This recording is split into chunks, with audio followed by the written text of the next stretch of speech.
I need you to stop apologizing for these things right now. Let's make a deal. We're not gonna say I'm sorry for things that we shouldn't be sorry for anymore. What's up, Flourishing fam? Welcome back to my channel. If you're new here, welcome to Flourish with Delores.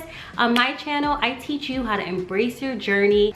I love teaching women and couples how to find their flourish in the areas of marriage and career balance. So let's dig right in to the 6 things that you should stop apologizing for. So this year, I am turning 30. If you're watching this right now, I just turned 30 on April 19th. Ooh, it's my birthday, it's my birthday, it's my birthday. And so for most of my life, probably all of my life, I have been an over apologizer.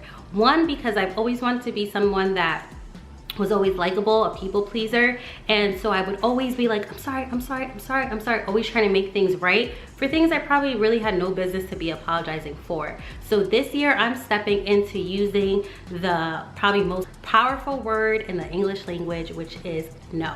Like, that is what I'm coming into for my 30s. I'm gonna be unapologetic and really enjoy saying no.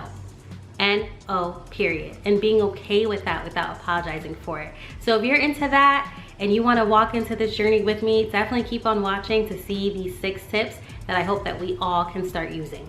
So the reason why this is important, because I'm not diminishing apologies at all. Apologies are so important. But let's remember that apologies are really reserved for moments where you've done something wrong and you're either trying to take responsibility and or trying to make amends for your wrongdoing. However, if you're like me, well, like the old me, and you get into really over apologizing, you end up apologizing for things that you didn't do wrong. And that really takes away the purpose of an apology. And what ends up happening is that you start sending messages in your mind that you are constantly a mess up, like you're consistently messing up, you can't get it right. Oh, what's wrong with me? Why am I always making people feel away? And that's because you're apologizing for things that you really weren't even wrong for in the first place. So the first thing I want us to stop apologizing for is not always being available. There are so many times where I feel the need to be available for friends or family when I just don't want to. And when you don't want to, you don't have to apologize for that. It's so important to consider your needs first. It's so important to take your me time. And me time includes spending time with yourself, sometimes just doing nothing, many times taking time to just really soak into what you're grateful for, recharge your cup because you cannot pour from an empty cup. So no more apologizing for not being available and overextending yourself when you're just not feeling it or you're exhausted. And this year has already been, I think, traumatizing for everyone. So it's so important that when you can't make it to something or you can't be available for someone, I'm not saying, you know, you're no longer helping people out and we're no longer being great givers, but I'm saying make sure that when you're giving, it's from a full cup and it's something that you actually want to do. And when you don't want to do it, what are we saying now? No. No, sorry. For me, I'd be like, no, I'm sorry, but no, I'm not sorry. No, sorry, I can't. I just said sorry. So we are getting ready. We are getting used to not saying that anymore. So we're just saying no. Let's practice. Can you come over and help me out with something? No. That's it. And it's easy for me to have that impulse to say no, sorry, but what am I saying sorry for? I didn't do anything wrong. I just can't make it. I'm not available. So that is one that we are including in our not apologizing for arsenal. The second thing that we are no longer going to be apologizing for is not always feeling positive. Growing up, I was always that like fun, bubbly, I think I still am, but when I had days where I wasn't feeling positive or I just wasn't in the mood, people would be like, oh my gosh, what's wrong? Are you okay? Because they were used to me constantly being a certain way. And so I felt like I had to always put that on and I couldn't just have a bad day. And so I'm no longer apologizing for having a bad day and feeling real human feelings. Humans feel grief, sadness, disappointment. These are feelings that are okay to feel, and it's important to feel them instead of internalizing it or apologizing for it and then ending up lashing out because you just didn't allow yourself to feel and it's just piled up. So instead, let's go through those feelings that we're feeling and avoid what psychologists call toxic positivity, where you feel like you always have to be on and you're not taking the time to feel moments of grief, sadness, disappointment. And I'm not saying that when you feel those, of course we don't want you to stay in those feelings. We want you to grow through them.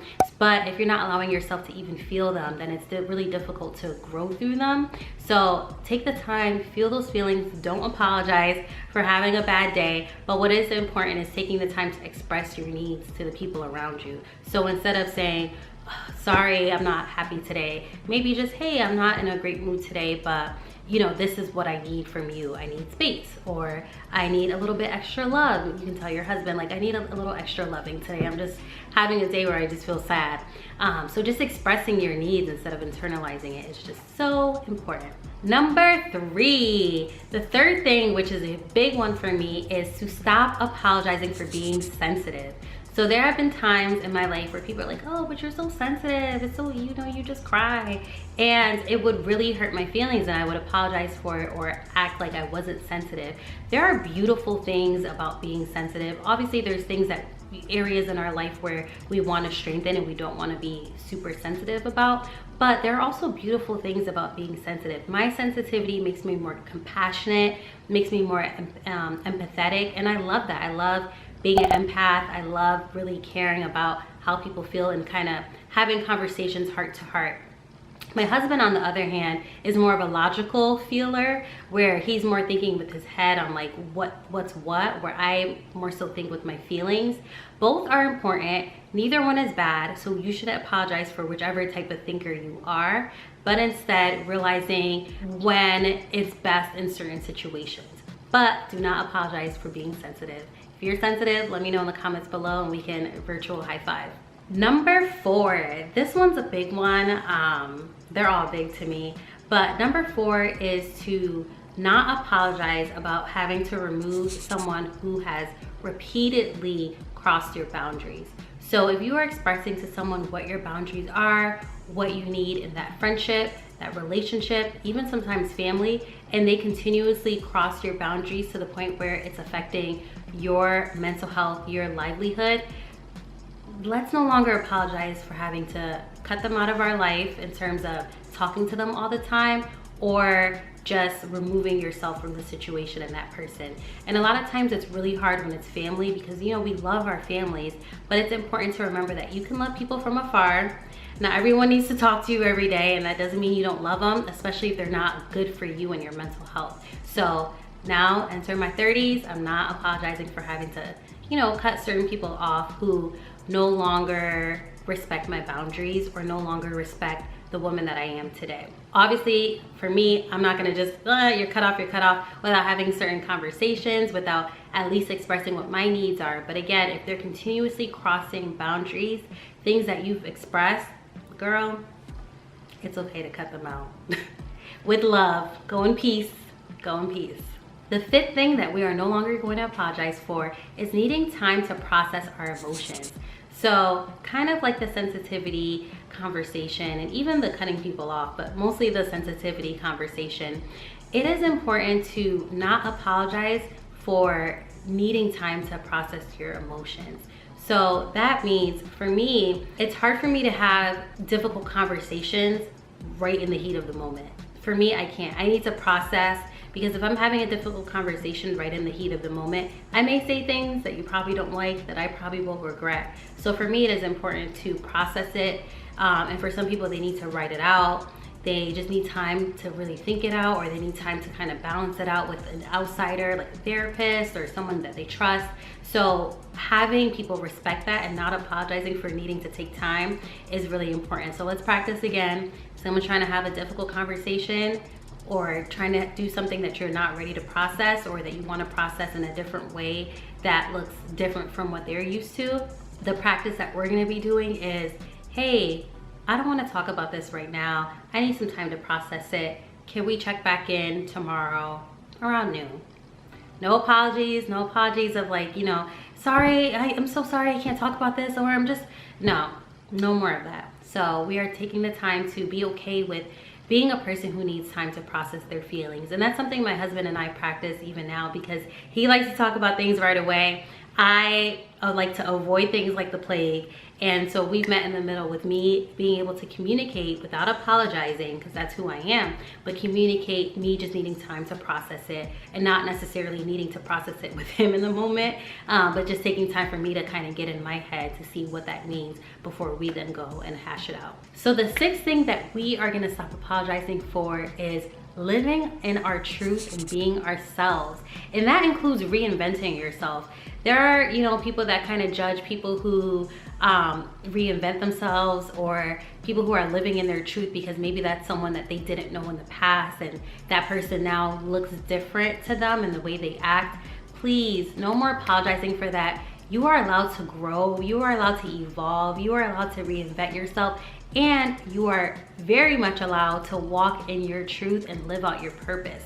God has given you your own special and unique gifts that, girl, you should be using. You should be letting that shine. One, because it's going to be a gift to someone else who gets to benefit from you using your gift. And two, it's going to make you just feel free, that you really get to walk in your truth.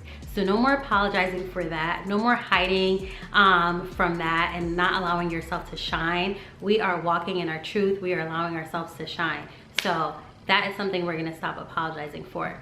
So I hope these 6 tips were helpful to you. If you want more of these, definitely make sure you subscribe to my channel and hit the thumbs up button.